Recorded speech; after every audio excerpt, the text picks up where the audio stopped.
want to start by introducing a couple of people from the Baroque Orchestra of New Jersey. We are fortunate to have 4 board members here with us and a board member emeritus. So I'll start with the president of the Baroque Orchestra of New Jersey, Joanne Bates. Hi, everyone. This is really exciting. Hi, Joanne. Hi. Excuse me. It's really exciting to be here for the 3rd episode. Thank you, Gary, for joining us today. We're really excited.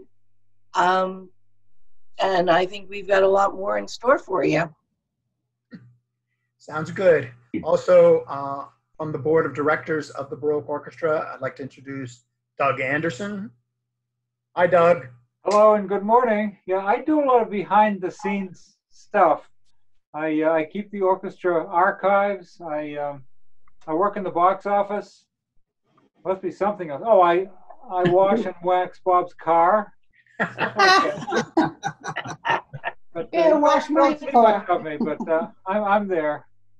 Edit and proofread. Oh, Yeah. Proofread. Yes, we got a proofread. Also on the Bob's board. getting better. Bob's getting better with the English language. Yeah, I've noticed you don't have as many corrections as I used to. You're doing. Well, that's because you're getting better. Also from the board of directors, Scott Summerer. Hi, Scott. Hello. Great to be here. Looking forward to a great show. And I think this is great to have Gary on board. So I thank him. And I do a lot of publicity work. I thought I was just starting to get the feel of how to do it, and then we've had this COVID event. But hopefully I'll get back into it, and we'll have events, and we'll need publicity. Okay. Also, I want to introduce our godsend helper on proofing and board member emeritus, Claire Roth. Good to see you, Claire. Okay. And saving till the end, board member and cellist with the orchestra, and sponsor, Evan Ardell. Hi, Evan. Hi, Evan. Hello, good morning, everyone. Nice to be here, and really looking forward to today's event and with you and Gary. And playing bassoon in the orchestra and on lots of other special projects. Would you welcome Lee Doswell? Hi, everybody. Hello. Hi. And our special friends who have helped us so much and collaborated with us. And we're talking about our collaborations to come up in the fall of next year. I'd like to say hello to Miriam and Jude Pfister. Yay, Jude. Good morning. Looking forward to today's program and into the fall when we can hopefully get back to some sort of new normal.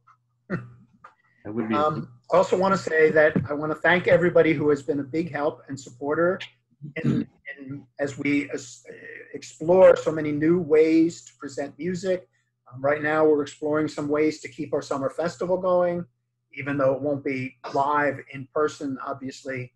We're still exploring ideas for shows that we could do that would be new, special, not just, well, in August we'll re-show old shows, but something new that we can still do with the community and on a small scale. And you'll be hearing more about that hopefully soon. But we want to thank everybody for your help, your sponsorship. For this show, we do have a couple of sponsors. So I admit I stole this whole technique from PBS.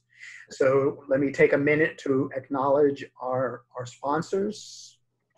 So I just want to say that we have several sponsors, 3 sponsors for this particular episode of Bach, Bagels, and Bob, which I hope some of you got your bagels or coffee and ready to enjoy while we all talk. But I want to thank Evan Ardell Financial Services for being one of the very first sponsors of our show. It's a huge help and means a lot. Also helping is Andrew Massini, whose company is Sound Ledgers Incorporated. Andrew is also a board member, so Andrew and Evan are both greatly helping out. And this is the slide I stole from PBS. This is also made possible by listeners like you. I knew that was coming. Any help is Good. enormous. It means a great deal in keeping the orchestra going, keeping us all connected. So if you visit the orchestra page, baroqueorchestra.org, you'll see a menu item that says support the orchestra. And if you can help or you know anybody who can help, it means a great deal. Not just to me and the board, but to the community, to keeping the orchestra going, to keeping the music alive, and to help support the artists who are hurting. Many are hurting very deeply during this time when there's no work, when they can't play. So we're hoping, like for the summer festival, to find some opportunities. So we're looking for any help that we can get. If you know a sponsor, that'd be terrific. Gary, it's a great pleasure to be here.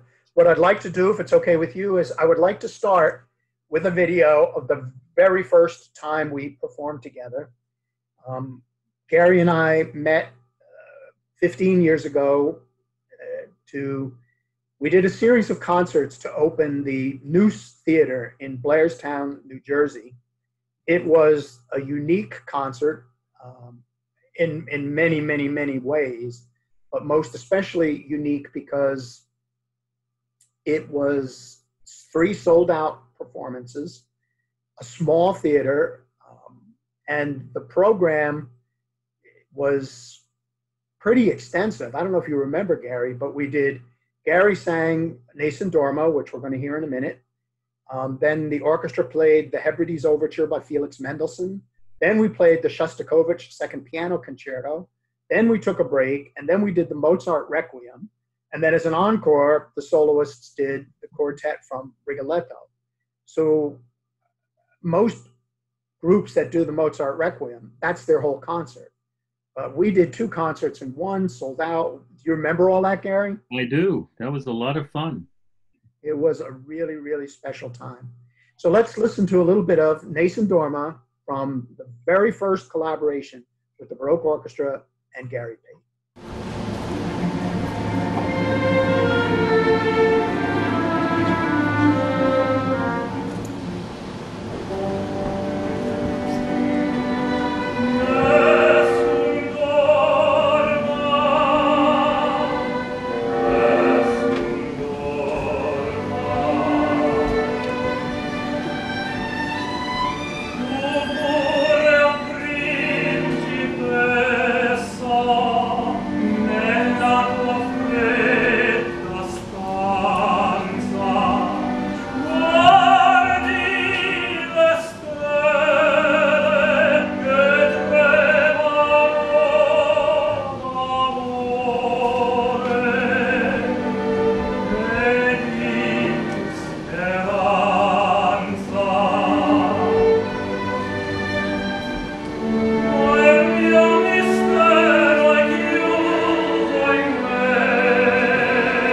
Okay, Gary, tell us about singing opera.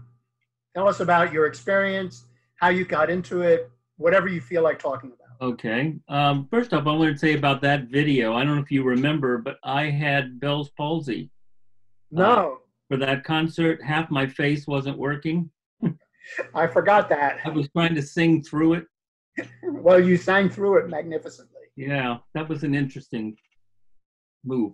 How I got into opera. I started out in musical theater. This is actually 50 years I've been in theater in some sort or another. Started out in dinner theater at age 16. At 18, I got paid for it for the first time. And at 26, I got my equity card. I ended up working for Burt Reynolds down in Jupiter, Florida for a couple seasons. And he and Charles Nelson Riley were the ones that talked me into going into opera. They said I was wasting my time with musical theater. I mean, how many Fiddler on the Roofs can you do? And at that point, I'd never really heard an opera. I'm from Tennessee. I wasn't exposed to anything much more than country music.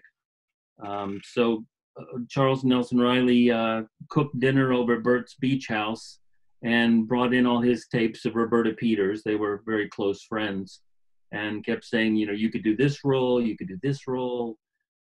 So he hooked me into it and talked me into moving to New York back in 1982 and set me up with a teacher, Vera Satolsky, who was a friend of Dick Wojtak from the Met. And I started studying then. And it took quite a while between the languages and the vocal technique that's needed for opera before I could actually put myself out there to be hired. What was the first role you ever did? First role was Johnny Schicchi. I played Ranuccio. That was a workshop more. It's a CW Post has a summer opera series out on Long Island, and that's the first thing I did. First major opera I did was probably La Boheme at Harrisburg in 1992.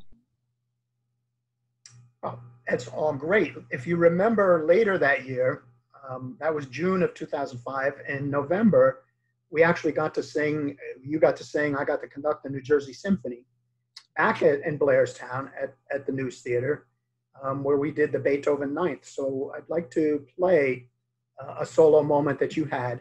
Oh, wow. I don't have any video, so it's just audio, but a little bit of the Beethoven Ninth from the News Theater with Gary Pate as the soloist, with our chorus, and with the New Jersey Symphony as the orchestra.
little bit of Beethoven, a little bit of Beethoven's Ninth, a little bit of the wonderful performance with the New Jersey Symphony.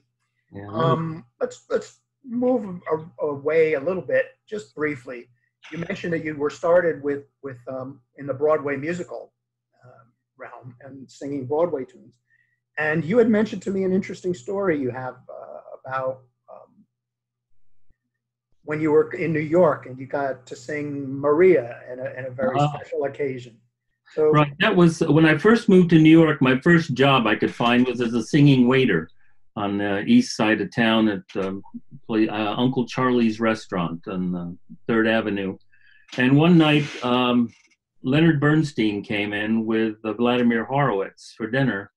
And so all the other waiters kept saying, well, get up there and do your West Side Story stuff. So I got up and sang Maria from West Side Story. And he made a point to stop by the piano on his way out and say, great job, keep working. And that kept me going for quite a while.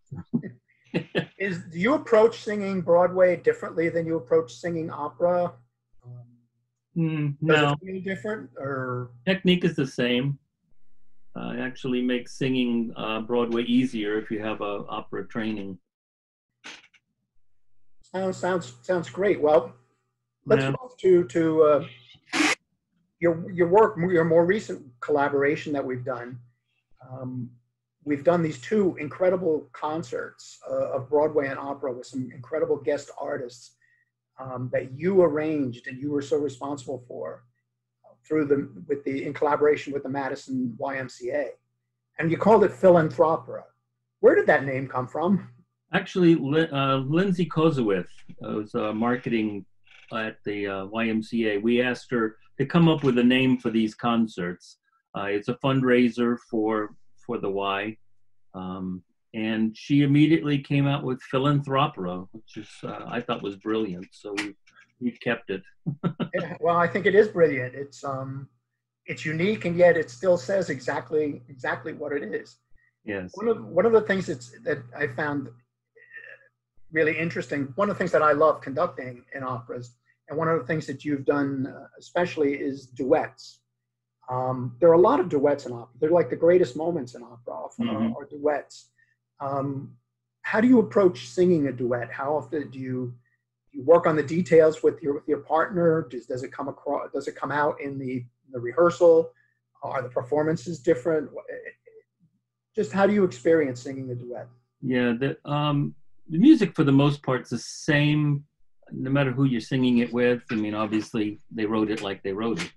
But you make adjustments for the type voice you're singing with, the person you're singing with. You make a decision whether or not you're going to try to stage it at all, or just stand there and deliver it. Most of that comes out at the rehearsals. You come into it pretty well prepared to go either way. And I found that I actually sometimes change the color of my voice depending on the voice that I'm singing with. That sounds great. I'd like to play two duets. Actually, Gary, I have about 5 duets I'd love to play. But for the sake of time, one of my all-time favorite songs or duets from any opera is the duet from the Pearl Fishers. And the first Philanthropera, I'm only going to play part of it because it's long. But you and Mark Delavan were just scintillating. It was an electrifying moment. Do you find a difference singing with a male versus singing with a female? Do you find it different singing with a soprano versus a mezzo versus a baritone? Or is it still pretty much a duet? Yeah, no, I don't know. It's kind of the same and different too, depending on the level of the singer. I mean, I'm singing with Mark. He's such an electric personality to begin with, and has an overwhelming, beautiful voice. To stand next to him, you pick up on all the vibration from him, and it's inspirational. I think it brings out the best of you.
I think that's one of the most beautiful duets. It gives me chills every time I hear it. You and Same here. Mark just blend so well together, so beautifully. Yeah, he's a wonderful artist to work with. Well, so are you, Gary. Everybody in the orchestra feels that way for sure. We've also got several duets that you've sung with Valerie Bernhardt, and you and Val seem to. There's a magic that I think happens. Do you find that sometimes that happens with some artists? It's impossible. You can't do it on purpose. Right. I've known Val for 33 years. I first sang. They brought me into Montclair State to sing Tamino when they did Magic Flute there, and that was her first Pamina, and she was like 20 years old, 19 years old, something like that. And she was just amazing to sing with then, and we've stayed friends for all these years. And it's great that now we can get together and do concerts again. It is terrific. Well, I went back and forth between, shall I play something that everybody knows that's beautiful, or should I play something that nobody but us knows that's also very beautiful? I think what I'd like to do is play the thing that everybody knows. Now, I'm going to play the one that nobody knows. I'm going to play an aria from Die Todesstaat. What can you tell us about this? I mean, duet. What can you tell us about this duet? You know, I don't know the whole opera. No, hardly anybody does. Right. It's just the tenor is remembering his dead love. Yes. And she's more of a vision to him than a real person. And anyway, so that's Die Todesstaat, the dead state or the dead city. The dead city, yeah. And the basic plot is, I'm forgetting the male character's name, Paul, I think. Paul, right. Paul. And Paul was married to Marie, and she died, and he sees this girl who looks just like her, built like her, and it's Marietta, and they sing this duet together.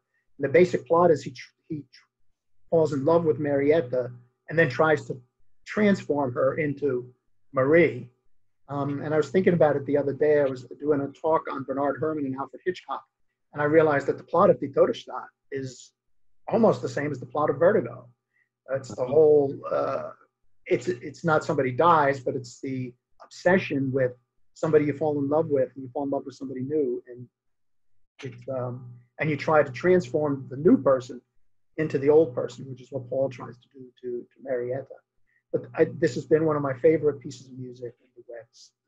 Yeah, the orchestra sounded great in it too. Yeah.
Absolutely beautiful, Gary. It's Wow. so Isn't that a beautiful piece of music, though? it is. It brings tears to my eyes. It's so gorgeous. Yeah. But I realized I teased everybody by saying I had another duet that's more famous. So maybe I should play you and Val one more. I don't think would anybody mind if I played another little bit of Val and Gary together. Not at all. This time doing a bit of Puccini.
So for those who didn't know it, didn't recognize it, that was Puccini, the duet from Act One of Tosca. I'd like to just play a brief excerpt from something very different, Gary, if it's okay with you. We were very grateful, I guess about 2 years ago now, 3 years ago, we did a concert at the National Opera Center in New York of the music of Marco Fusina, very, very, very famous Roman composer. He's worked in Rome for years. He's composed opera, he's composed oratorio, he's composed lots of sacred music. And we basically are the only ones in America premiering his music. And you helped us out at that concert by premiering an aria from his Passion. What do you bring? Do you feel it's any different to, how do you feel about bringing to life a piece of music that you have no recording, nobody else has ever done? It's you. You are the first person to interpret a piece of music. How do you approach something like that? Well, it's a lot of playing through it and listening, paying attention a lot to the text, which was difficult because it was in Spanish, and I have no background in Spanish at all. So it was difficult for me. But once you understand the character, who's the soldier who actually stabbed Christ in the side at the crucifixion, and him coming to terms with what his part in the crucifixion, it's just a lot of work to bring that to life without staging, being able to convey the feelings and the passion that went on. Well, it was a real pleasure to hear you sing it, and with Marco Fusina there and at the rehearsal. Lee Doswell, who is here. Lee, if you can maybe unmute yourself. Yeah, I'm on mute. Yeah, it was a wonderful experience to have Gary be the first one to premiere it.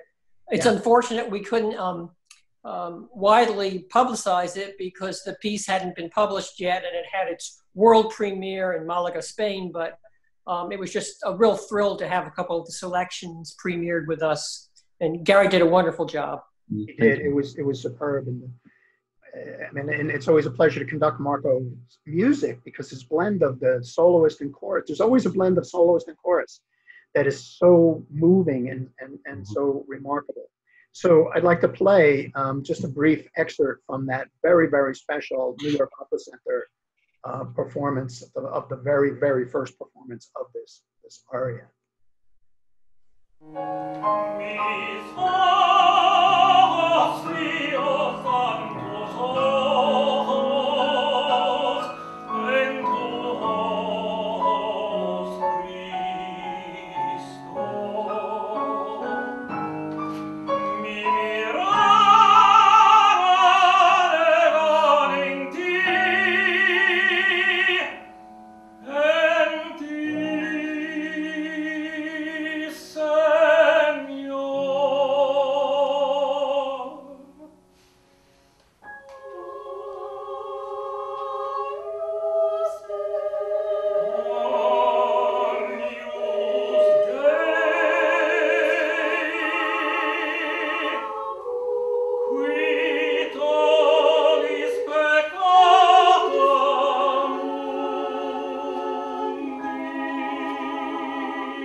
Beautifully done, Gary. It was such a pleasure to have you be part of that. Beautiful. Incredible special concert.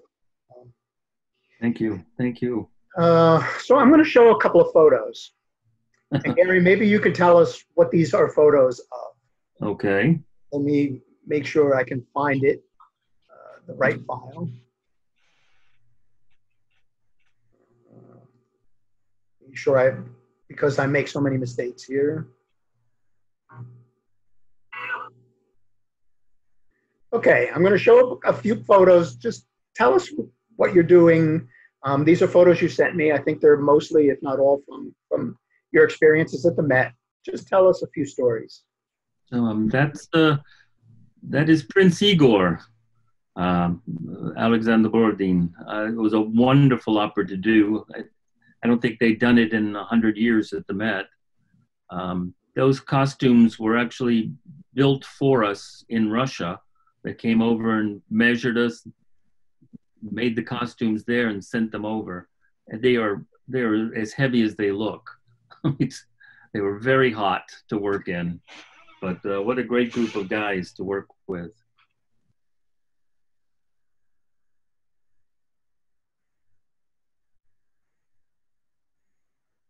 Okay, I'm trying to move along here. Okay.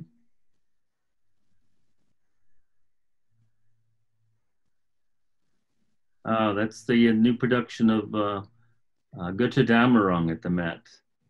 Eric Owens is there on the left. Andreas Schäger is on the right as Siegfried. And Eric Owens is Hagen. And you can see me there by the statue of Zeus.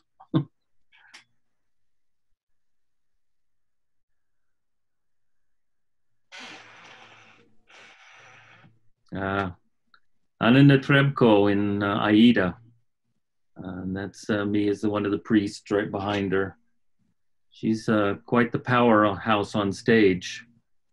You know, we were disappointed. This fall was supposed to be the premiere of the new production of Aida at the Met with Netrebko in the lead. But because the fall season was canceled, it's been put off to future season sometime.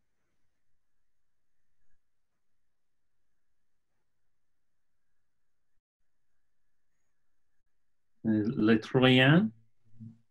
It's an incredibly long opera. You see to your left of me, is Mark Persing, who is also resident of Madison, who has sung with us with the Baroque Orchestra. Yes, that's true. He was in the first one. Yes. Yes, he's a wonderful colleague. That's again Le Troyen. The person there I'm with is Jacqueline. I think her last name is Antamaramian. She had nothing to sing in the opera. The part is a mime, but she's the wife, the widow of Hector, who's been killed at this point. He's on the floor. You can't see. She's a very well-known actress, been all over Broadway. She's in a lot of series on television, Madam Secretary, Manifest. And she is not a stranger to Madison. She performed in Hamlet out at the Shakespeare Theater at Drew University. So she's been around a long time, a wonderful, wonderful actress. Can hold an audience without a word. Again, this is Le Troyen in the Carthage section with Susan Graham. And again, you see Mark Persing there from Madison. Susan is so much fun to work with. She's an incredible voice, but a wonderful person as well. Just a great sense of humor. Always tries to keep things light and fun for everybody, but consummate professional. Incredible to be on stage with. That was the 125th gala, I believe, we did at the Met with kind of everybody is there. James Levine. I'm kind of on the back row on the left up there, but yeah, everybody from Placido Domingo there is Othello, and pretty much everybody who's singing at the Met.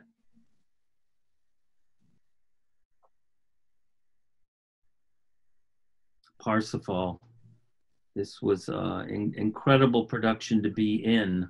I was in the old production also when Placido Domingo sang the role of Parsifal. That is Jonas Kaufmann. as Parsifal. And incredible. If you haven't seen that production, if it comes around again, you have to go. It's just incredibly moving.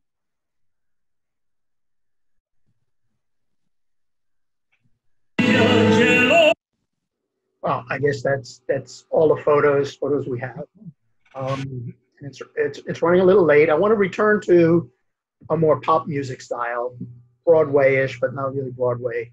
I was really happy at our last Philanthropic collaboration. You sang one of my all-time favorite pieces of music, all-time favorite songs, which is not from a show. It's Andrea Bocelli's big hit of Time to Say Goodbye. And since it's almost time to say goodbye, but before we don't, I'd like to play Time to Say Goodbye.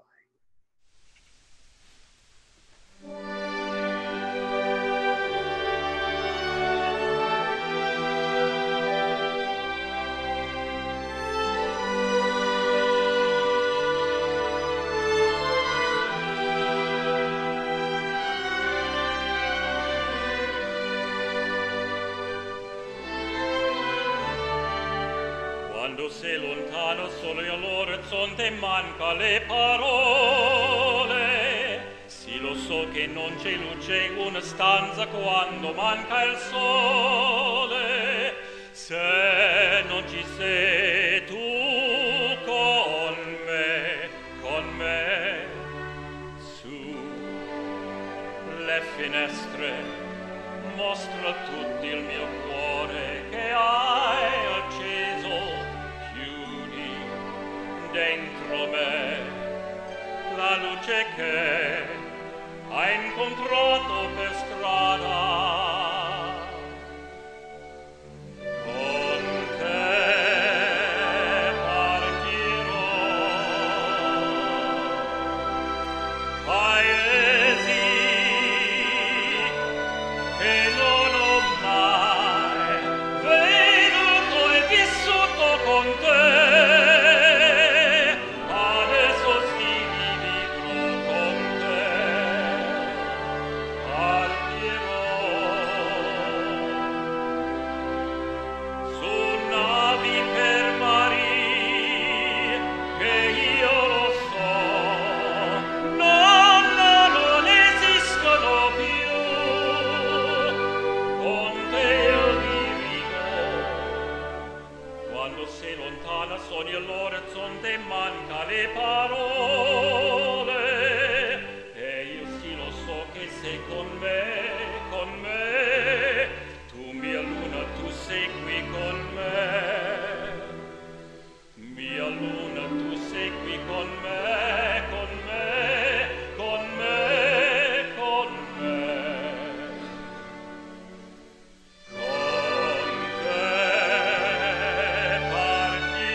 time sure goes by awfully fast. Yeah.